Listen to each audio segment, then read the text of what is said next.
Today's question is about the upcoming Titanic re-release.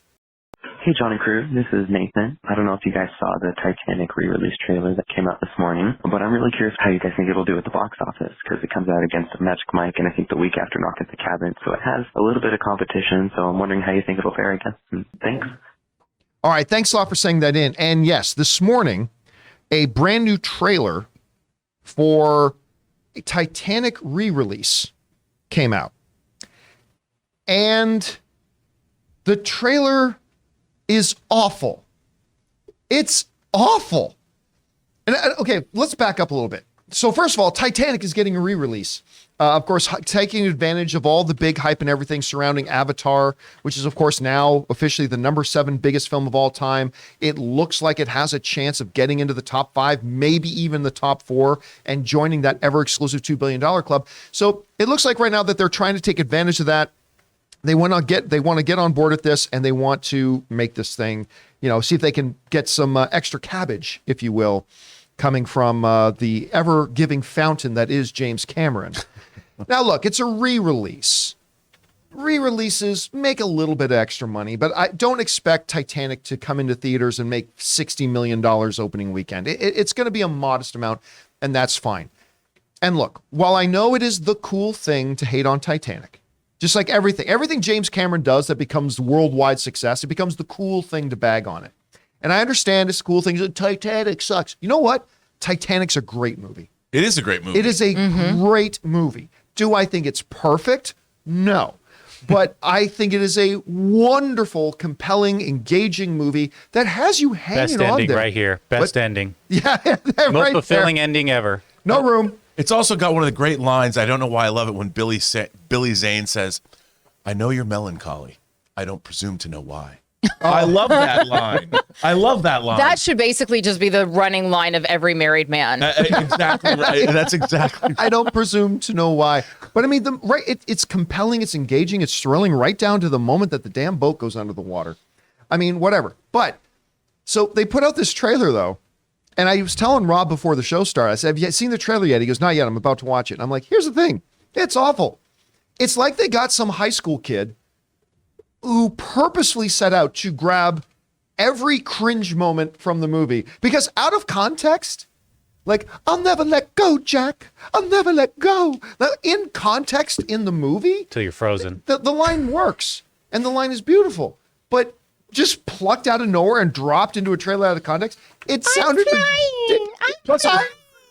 The movie's a lot more interesting than that trailer. Yes, yeah. I mean, way more the interesting than that class trailer. conflict and everything that goes on. I mean, I love Kathy Bates as the unsinkable Molly she's Brown. wonderful in that. It's there's so much in that movie. It's so much. It's And so King entertaining. Theoden as the ship's captain. Oh, yeah. from Lord of the Rings. I mean, come on.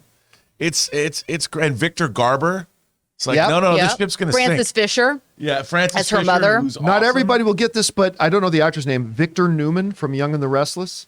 He's the uppity British guy with the black mustache. My mom will get that. Yeah, your mom. Yeah. I mean, who doesn't love Titanic? Apparently the person who made this trailer. Yeah, because the person who made this trailer did a awful job. Like if I had, listen, the idea about a re-release too is that the movie's celebrating its 25th year, which by the way, oh damn, 25 years ago that movie came out. But celebrating its 25th anniversary, you also want to say, hey, if you've never had a chance to watch Titanic, because this is a 25-year-old movie, here's your chance to come see it. But I'm telling you, if I had never seen Titanic, and this was my, gateway into it, and they showed me this trailer, I'm like, why would I go see this? This trailer looked awful. But I am going to go see it on the big screen again. Also, can I just say that the opening with the narration, it says Titanic was the ship of dreams, and you're going through the sunken corridor, and then it does the time lapse. There's no exterior shot, like the great establishing shot of what the Titanic was in port and sailing out into the grandeur. They just show you going into the ballroom. How is that the ship of dreams? Well, it's the ship of dreams, and you're in this empty hallway with some deck chairs. It's the ship of dreams. Yeah, I can't wait to go there for my holiday. Yeah.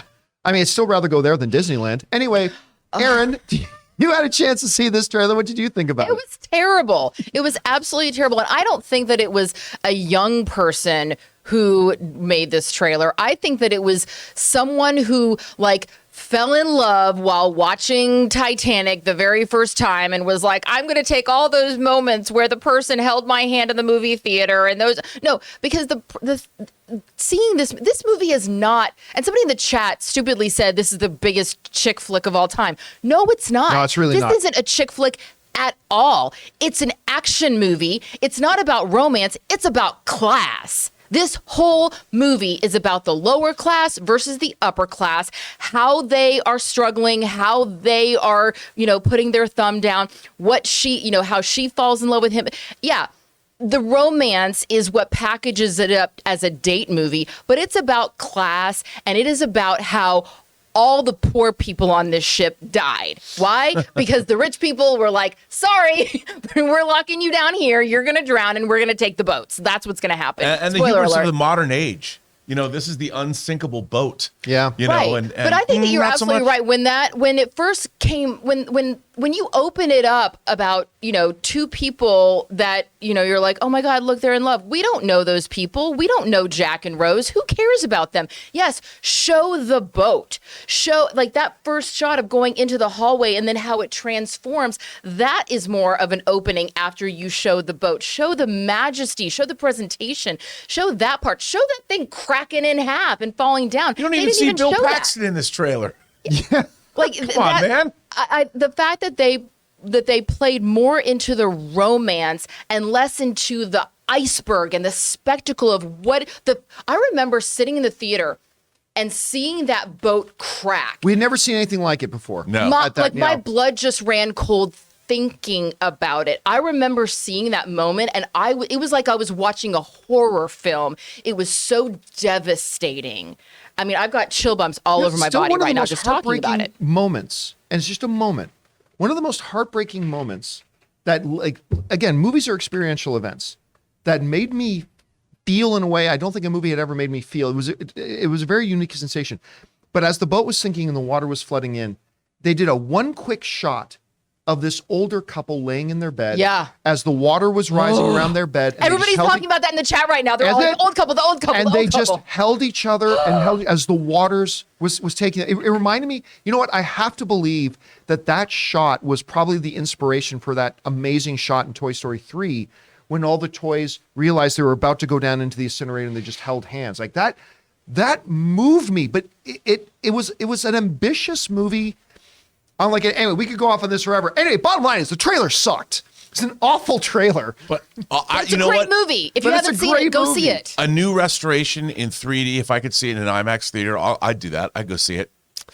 All right, guys. Question is for you. What do you think about this trailer? I mean, we thought it was awful, but maybe you really enjoyed it. Maybe it brought back all the nostalgia. Are you going to go check it on the big screen? I got to admit, I probably am to go see this on the big screen, maybe for the last time. Whatever you guys thought about it, jump down to the comment section below and leave your thoughts there. Guys, we want to thank a sponsor of this video, Mint Mobile. If saving more and spending less is one of your top goals for 2023, why are you still paying insane amounts of money every month for your phone bill? Switching to Mint Mobile is the easiest way to save money this year. As the first company to sell premium wireless service online only, Mint Mobile lets you order from home and save a ton, with phone plans starting at just $15 a month. Guys, I have told you before that when I was on one of the major phone carriers, I was spending literally 3 times as much every month, and switching to Mint Mobile couldn't have been easier. So for people just looking to save some extra money this year, Mint Mobile offers premium wireless for just $15 a month. All plans come with unlimited talk and text plus high-speed data delivered on the nation's largest 5G network. You can use your own phone with any Mint Mobile plan and switch easily in just minutes with eSIM. To get your new wireless plan for just $15 a month and get the plan shipped to your door for free, go to mintmobile.com/Campea. That's mintmobile.com/Campea. Cut your wireless bill to just $15 a month at mintmobile.com/Campea.